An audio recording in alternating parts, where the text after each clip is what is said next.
and my name's Elizabeth. This is my husband Casey, and we have two biological children, Jack, who is in middle school, and Lauren, who is a sophomore, and a wonderful international student, Dobbin, who is also a sophomore in high school at West Catholic.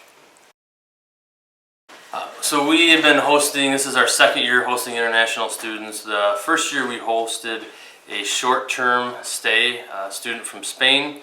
and then shortly after we hosted a student from China for the remainder of the school year, about 6 months.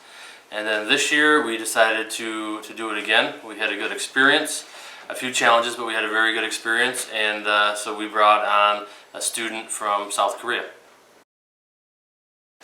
So when I think of the definition of a host family, I try to put myself in the place of if it was my daughter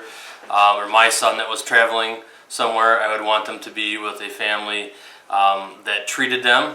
like their own son or daughter, and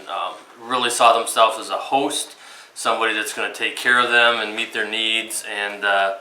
make sure that they have everything they need to be successful here, and include them in on family activities to try to make this an exchange of culture as opposed to just a hotel.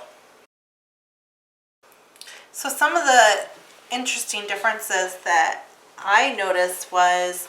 the amount of time that the international students wanted to study. Maybe a little bit different or difficult to integrate them into family activities,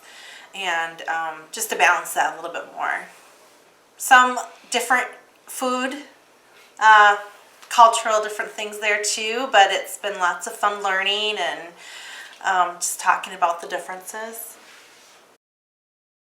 I think some of the differences, I think for us to try to go overcome some of those differences, you have to continually work to try to understand the student, try to put yourself and empathize a little bit, put yourself in their place, and understand what it's like trying to live in another country, to be away from your family, and to be in a culture that doesn't really understand you, and to be away from a lot of things that are familiar to you. So we really need to try to just put ourselves in their shoes a little bit, be very patient with them, and keep talking to them.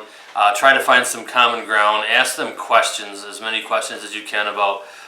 where they're from, what kind of things they like, and try to build a relationship and some sort of common ground that way.